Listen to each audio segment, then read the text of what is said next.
ça, c'est réglé. Par contre, on te redemandera une subvention l'année prochaine. Hein. Ça, c'est sûr. C'est sûr.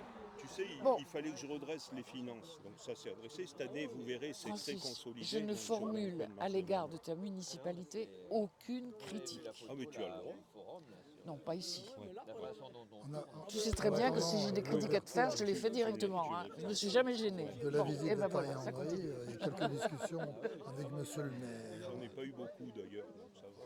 Ça. Et les gens de la SAP, donc j'ai fait l'arbitrage Voilà, là, on pour les attend faire prévenir officiellement. l'ouverture Donc je serai présent au début à 4 Ah, Mais au début dans ma Marie-Thérèse tête c'était Michel-Sac. 10 heures, je t'ai dit n'importe quoi. de la visite Oui, oui, de non, mais j'ai vu Taillandry. ton mail. Pas de souci. Et donc je vais aller au début pour arbitrer qu'ils s'engueulent pas entre eux. Voilà. En plus, oui. Claude de Gaillerie et de monsieur le maire de Livron, Francis Fayard, à l'heure. Donc on va démarrer à l'heure la visite de la Taillandry. Je pense que c'est un accueil ingrat. Oh, au contraire. Oh, tu veux qu'on t'applaudisse? Allez, on t'applaudit. Donc merci à tous ceux qui sont venus jusqu'ici. On commence la visite en pleine nature, mais juste derrière la Taillandry. Pourquoi? Ben parce que là, on est au bord du canal. Or, s'il n'y avait pas de canal, surtout sans eau, il n'y aurait pas de Taillandry. Et la première question, peut-être pour un certain nombre d'entre vous, qu'est-ce que c'est qu'une Taillandry? Bon, c'est ce vieux bâtiment qui est là, derrière vous, qui, pour cette partie nord, date à peu près, vraisemblablement, du XVIIIe siècle. Une taillandry, c'est une forge, mais une forge spécialisée dans les outils taillants. Qu'est-ce que c'est que les outils taillants?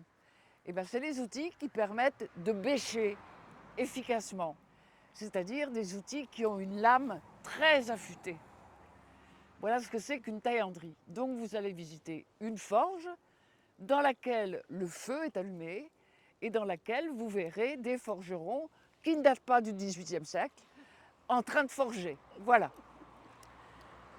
Donc tout ça pour dire, parce que c'est une des rares fabriques, comme on les appelait à l'époque, qui est portée sur la carte de Cassini du XVIIIe siècle.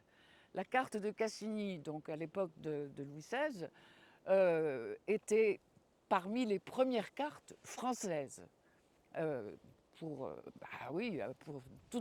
toute notre histoire, c'était sans doute la première carte qui dessinait l'ensemble du territoire de la France. Évidemment, elle a été faite par des militaires. Hein. Il n'y avait qu'eux qui avaient envie de vraiment avoir des précisions sur le terrain sur lequel ils agissaient généralement. Donc sur la carte de Cassini, il est attesté que là, il y avait une fabrique. Et c'est sur le passage du canal des Moulins, qui existait donc déjà au XVIIIe siècle.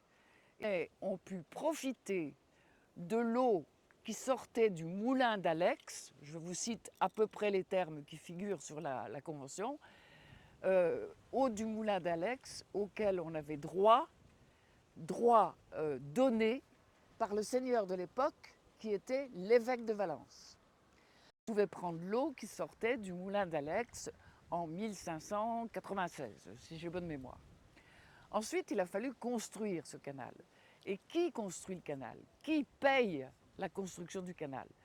Eh bien, celui qui construit le canal, c'est celui qui a besoin d'eau, qui a envie de faire tourner quelque chose avec de l'eau.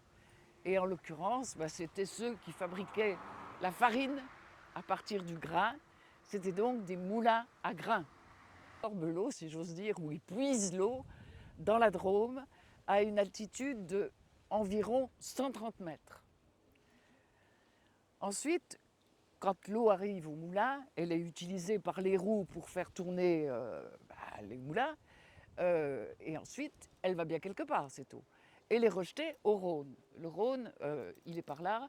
Maintenant, il est à peu près à 1 km d'ici. Mais le Rhône ne coulait pas dans un canal comme il le coule maintenant. Donc, entre le moulin, les grands moulins, le moulin de la Sablière du XVIIe siècle, et la fuite ou le rejet dans le Rhône, il y a à peu près 7 km. Donc 6 plus 7, ça fait 13. Et le rejet se fait à une altitude qui ne dépasse pas 98 mètres. Vous faites la mesure, il a fallu absorber une pente très faible mais régulière, le dénivelé entre la prise d'eau, 130 mètres, le rejet à 98 mètres.